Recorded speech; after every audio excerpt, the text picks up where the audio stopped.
এই যে অনেক সময় আপনার মন ভীষণ ভারাক্রান্ত হয়ে যায়, ব্যথিত হয়ে ওঠে, কেন হচ্ছে তার কোনো স্পেসিফিক কারণ আপনি খুঁজে পান না।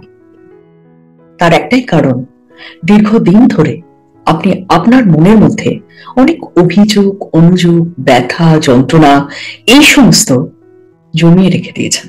সেই ব্যথা যন্ত্রণাগুলোকে বেরোবার রাস্তা না করে দিলে আপনার মনের ভার কিন্তু কিছুতেই কমবে না।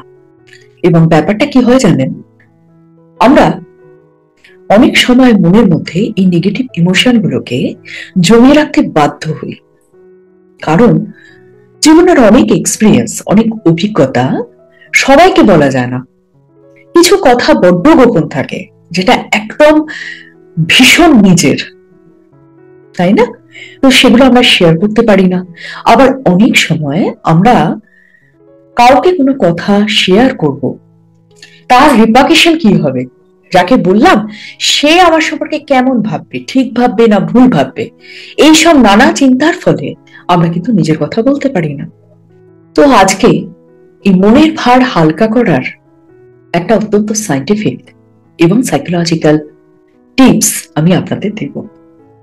কি করবেন সেটা হচ্ছে, একটা ছোট্ট পাতলা খাতা নিন,